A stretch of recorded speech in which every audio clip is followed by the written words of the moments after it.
The year was 1870, and winter had laid its full weight upon the Rockies.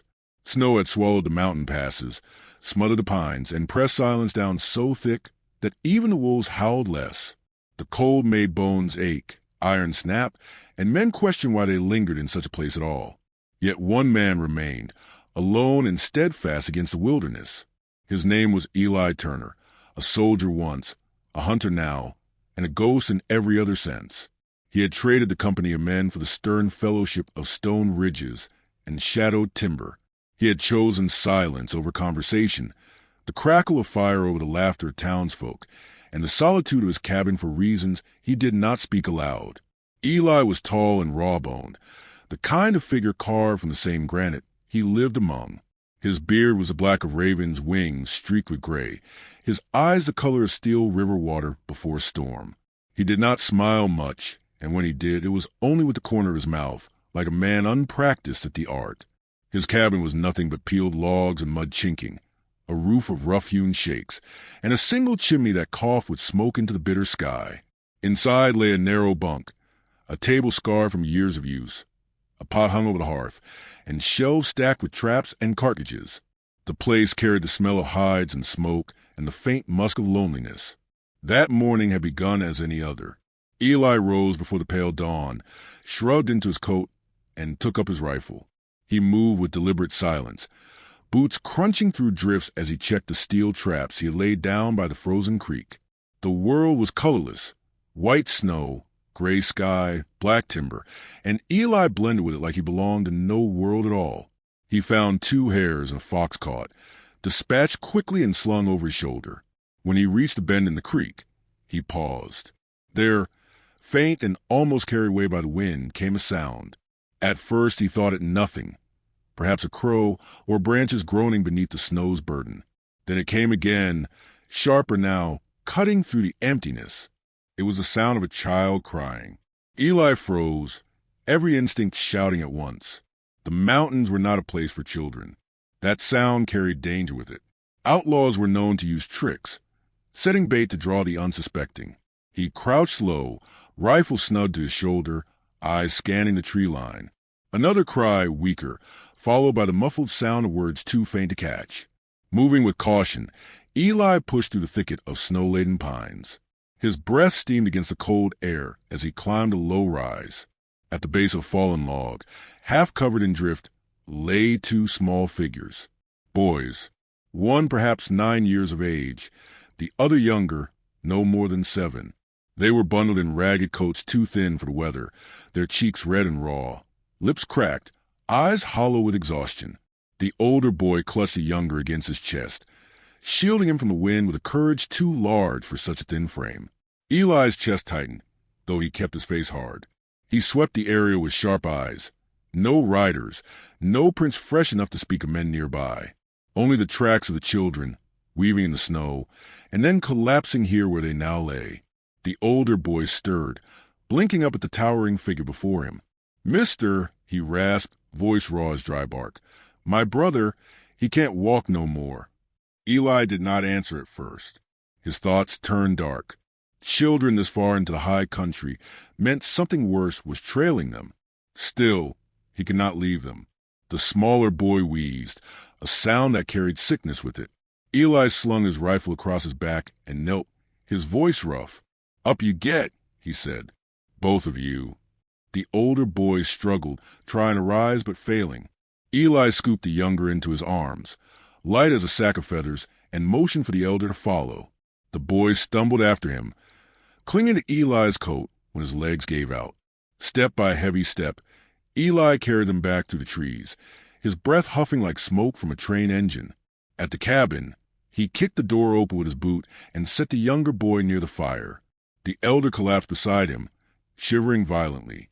Eli stoked the flames higher, threw on 2 more logs, then filled a pot with snow to melt.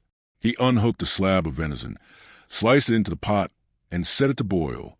The smell of meat soon filled the small room, and the boys, though half delirious, lifted their heads as if drawn by it. Eli studied them as they thawed. Dirt and hunger clung to their faces. The older boy's eyes were sharp despite exhaustion, watching Eli with suspicion. The younger only shivered, whispering something too low to hear. Eli set bowls before them once the stew was ready. They ate with a desperation that spoke of days without food, every bite devoured as though it might vanish. When the last of the stew was scraped clean, the cabin grew quiet. Eli leaned back, arms crossed. "Where's your people?" he asked. The older boy hesitated. His lips trembled, then pressed into a thin line. "Mama's coming," he whispered. Eli frowned. That was no answer. He studied the boy, waiting for more, but the child only pulled his brother closer, rocking him gently. Eli's thoughts turned grim again. Whoever this mother was, she had left her sons wandering half dead in the mountains. No good woman would do such a thing, unless she herself had no choice. Night came heavy and cold. The storm outside hissed against the roof, wind slipping through the chinks in the logs. Eli lay on his bunk, rifle propped against the wall within reach. The boys slept near the fire, curled together beneath the buffalo hide he had thrown over them. Yet Eli did not sleep. His ears strained against the night, every sound magnified. He had learned long ago that safety was an illusion. On the frontier, danger stalked in silence, whether in the form of hunger, wild beasts, or men with black hearts. The appearance of these children felt like the opening move of something larger. He could not yet see the hand that had placed him in his path, but he felt it waiting, watching. The younger boy stirred in his sleep, murmuring, "Mama." The older whispered back, She'll find us." Their voices twisted like knives in Eli's chest, stirring memories of things he had buried. Once, years ago, there had been another small voice calling him father, a child who had not lived past the fever that swept the camps, a woman whose face he still saw when he closed his eyes, though he had not spoken her name in years. Eli rose and stepped outside into the storm. Snow whipped against his face, the wind biting through his coat. He scanned the darkness.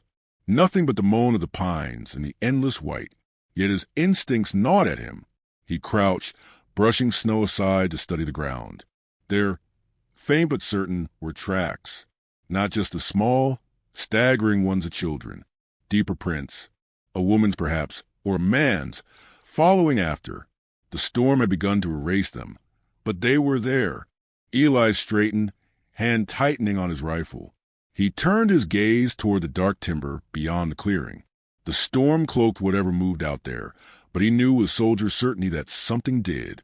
Inside, the boys slept fitfully, firelight dancing across their young faces. Eli closed the door against the wind, set the bar across it, and settled back into his chair with rifle across his knees. He would not sleep tonight. Outside, snow fell heavier, muffling every sound but one.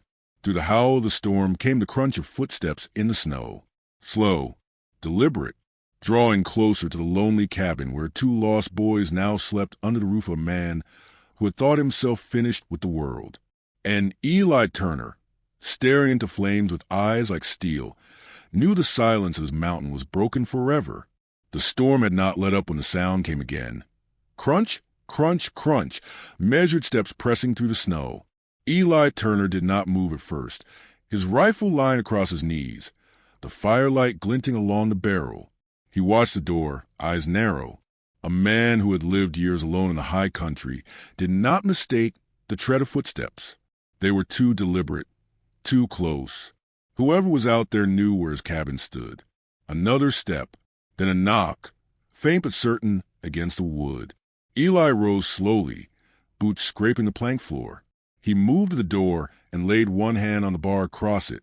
The knock came again, louder this time, followed by a voice hoarse, cracked, and threaded with desperation. "Please, my boys." Eli's body stiffened. The voice was that of a woman. For a moment he stood silent, every instinct arguing at once. A woman alone in the mountains, in a storm like this, made little sense. Yet the two boys sleeping near the fire had murmured the same word before, "Mama." His jaw worked as he waited. At last, with the care of a man who had no trust left to spare, he lifted the bar and eased the door open.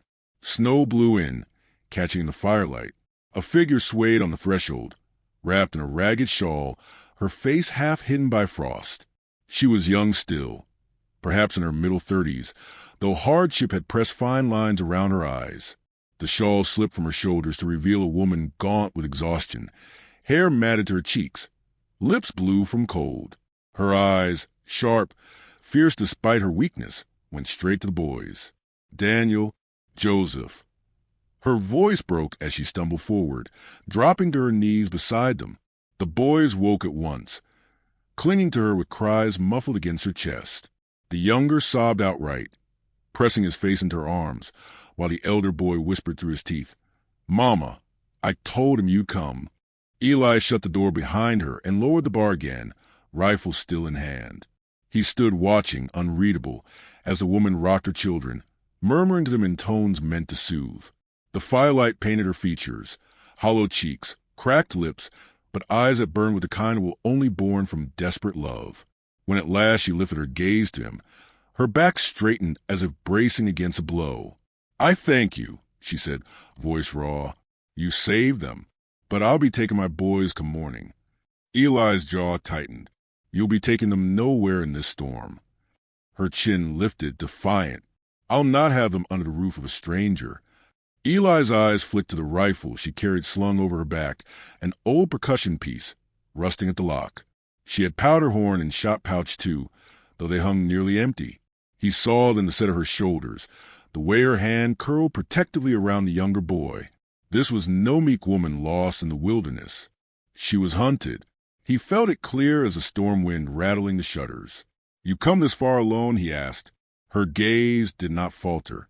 "Alone since my husband died." The words dropped heavy in the cabin. Eli said nothing. The boys pressed tighter to her sides, their faces hidden. She drew the shawl around them, shivering though the fire blazed hot. "You got a name?" Eli asked at last. "Clara Dawson." Eli Turner. He let the name sit between them like a stone. For a while only the crackle of the fire spoke. Then Clara drew a breath, steadying herself, and said, "My husband worked with men he ought not have. Gamblers, thieves, men who carried guns quicker than sense. He thought he could outplay them. Thought he could run with wolves and not be bitten. When they found he'd crossed them, they came for him. He died for it." Her voice tightened, and she looked away, jaw clenched. But dying wasn't enough for them. They said he owed them still, said they'd take me and the boys instead. I ran before they could. Eli's hand shifted on his rifle, the old instinct of a soldier stirring. "They follow in—" She nodded once. "I've seen their sign. 2, maybe 3 men at first. Now more. They'll not quit till they what they want." The fire popped, and Eli felt the weight of his own silence pressing. He had lived years keeping to himself, avoiding the entanglements of men and their quarrels. Yet here in his cabin now sat a woman with eyes hard as tempered steel, 2 children clinging to her like roots to rock, and trouble riding not far behind. He knew already the choice before him, though he wished he didn't. That night passed in uneasy quiet. Clara lay with the boys near the fire, her shawl wrapped around them, while Eli sat in his chair, rifle across his knees, listening to the storm. When dawn came, pale light seeped through the shutter cracks, revealing a world buried deeper in snow. Clara stirred first. She rose stiffly, looked at Eli and said, "We'll be leaving." "You won't make 5 miles in this weather," Eli said. Her eyes flared. "I can't stay here." "You'll stay," Eli said evenly, "for their sake, if not yours." The boys watched the exchange with wide eyes, sensing the tension though not the words. Clara drew a breath, held it, then sank back down, pulling her sons close. She said nothing more, the days that followed pressing together beneath the low roof of the cabin. Eli hunted, splitting his catches between the smoking rack and the pot. He split till the pile outside rose taller than the fence post. Clara tended the boys, coaxing warmth back into their frail bodies, though she kept her distance from Eli, speaking only what was necessary. Yet, little by little, the silence began to fray. One evening, as snow fell soft beyond the window, Clara asked, "You fought in the war, didn't you?" Eli looked up, slow. "What makes you say?" "The way you move, the way you watch the door. A man doesn't keep his rifle across his knees all hours unless he's had reason to." He did not answer at once. Memories stirred. The crack of muskets, the thunder of artillery, the screams of men dying in mud. He forced them back down and said simply, "I fought." She studied him a long while. Then she nodded, as if that were all she needed to know. By the third day, the storm broke, leaving the mountains glittering under a sky of cold blue. The boys ventured outside with Eli, chasing one another through the drifts while he checked his traps. Clara stood at the door, watching, her face softening as she saw them laugh for the first time in weeks. For a fleeting moment, something like peace touched her features, but peace was short-lived. That night, as Eli stepped out of bringing wood, he paused at the tree line. In the snow not far from the clearing lay tracks, fresh, deep, not from deer nor elk, hoof prints, and many of them. He came back inside, setting the wood down without a word. Clara read his face at once. "They found us." Eli gave a grim nod. "Riders. More than a few." Clara's hand went to her boys, drawing them close. "We have to go." "Running gets you killed faster than a bullet," Eli said, his voice iron. "You'll stay put. Cabin's the only shelter between here and the next ridge. They'll come, but we'll be ready." Her eyes flared again, that stubborn spark rising. "You'd fight for us? You don't even know us." Eli's gaze held hers, unflinching. "I know enough. I know what kind of men hunt women and children. That's enough for me."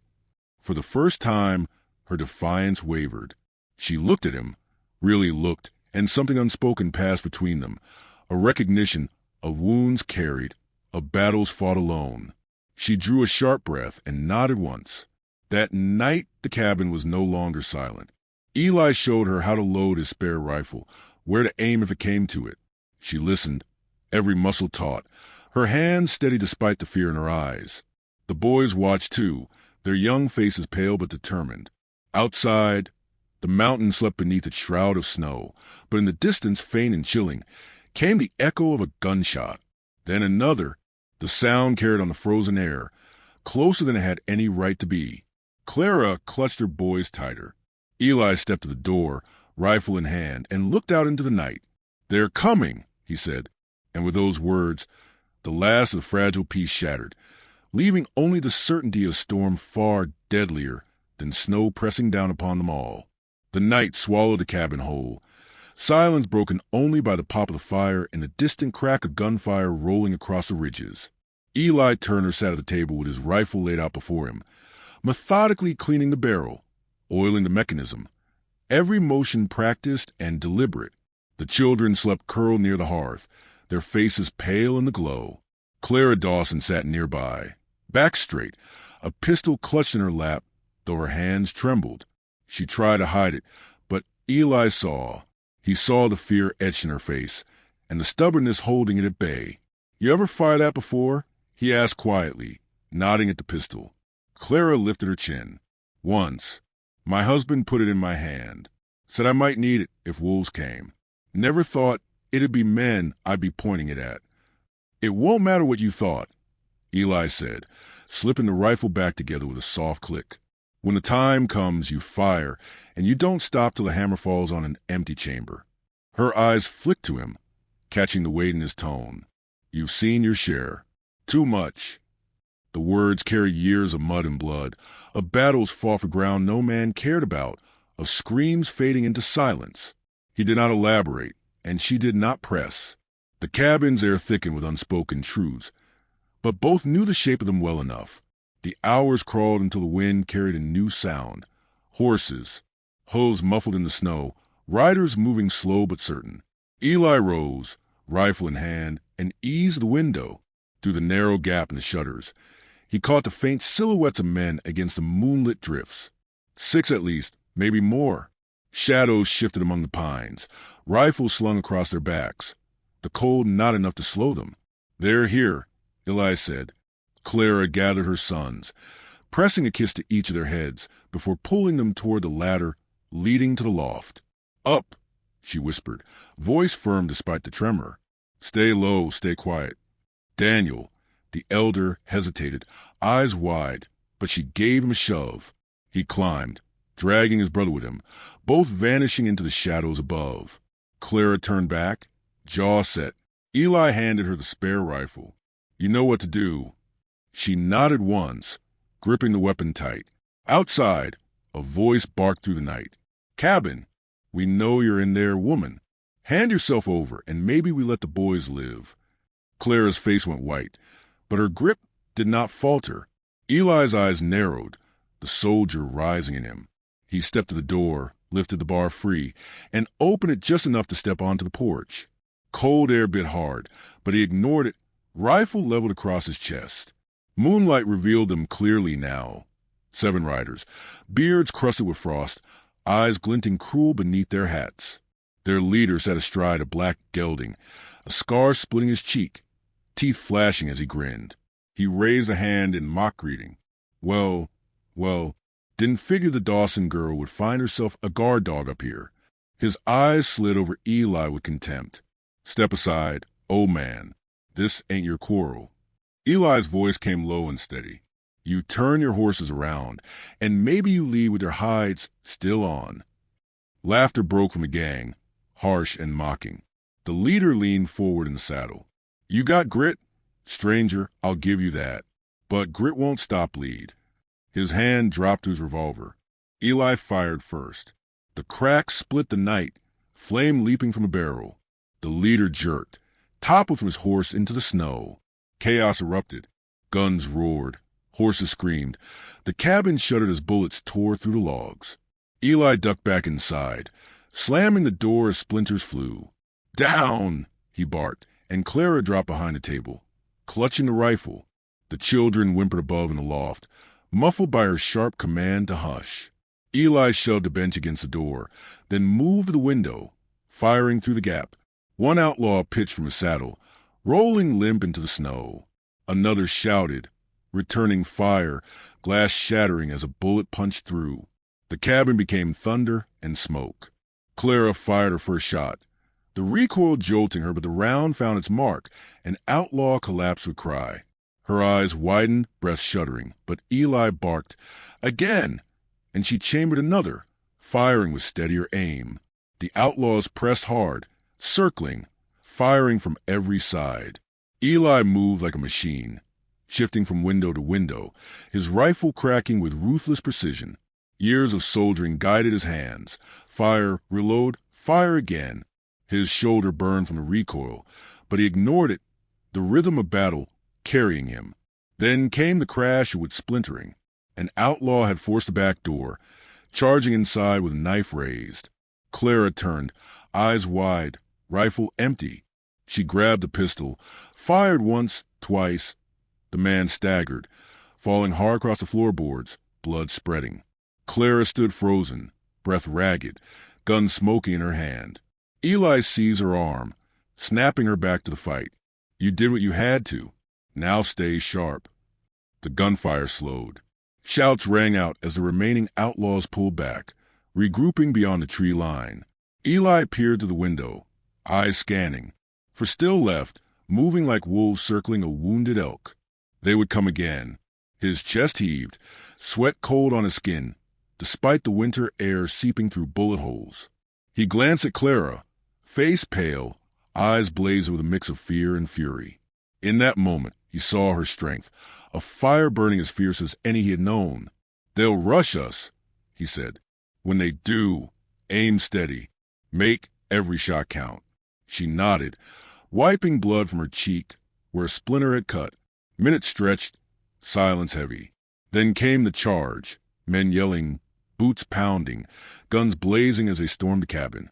Bullets smashed through windows, splinters raining. Eli fired point-blank through the door as it burst open, dropping one. Another lunged through, swinging a revolver. Eli met him head-on, slamming the rifle aside and grappling barehanded. They crashed into the table, dishes shattering, fists flying. The outlaw's knife flashed, slicing Eli's arm, but Eli drove his shoulder forward, ramming the man against the wall. With a grunt, he ripped the knife free and plunged it back, ending the struggle. He staggered, blood hot on his sleeve, but there was no time to feel it. Another outlaw stormed in, only to meet Clara's rifle. She fired, the shot echoing like thunder in the small room. The man crumpled, gun clattering from his grasp. Silence fell, broken only by the crackle of fire and Eli's ragged breathing. He scanned the clearing beyond the doorway. 2 riders remained, hauling their wounded and retreating into the timber. The storm had not beaten them, but the mountain had teeth tonight, and they knew it. Their shouts faded into the distance until only the wind remained. Eli lowered his rifle, chest heaving. Blood dripped from his arm, his shirt soaked. Clara rushed to him, pressing cloth against the wound, her hand steady despite the tremor in her voice. "Hold still. You'll bleed out if I don't bind it." He let her work, watching the way her brow furrowed, the fierce care in her touch. The children crept down from the loft, eyes wide, voices hushed. "Mama, is it over?" Daniel asked. Clara looked at them, then at Eli. Her voice softened. "For now." They buried the dead at dawn, mounds of snow marking shallow graves beyond the tree line. The morning sun bled across the peaks, casting gold on the white world. The cabin bore scars, bullet holes, shattered glass, blood on the floor, but still stood. And so did they. Eli leaned against the porch post, bandaged, arms stiff, watching the valley. Clara joined him, her shawl drawn tight. The boys played in the snow, laughter ringing thin but real. For the first time, the mountain man felt something shift in his chest. He had fought because he could, because he must, but in the aftermath, he felt something he had not in years, belonging. Clara studied him quietly. Then, with a suddenness that startled even her, she said, "You saved us. You didn't have to, but you did. You risked your life for us." Her voice faltered, then steadied.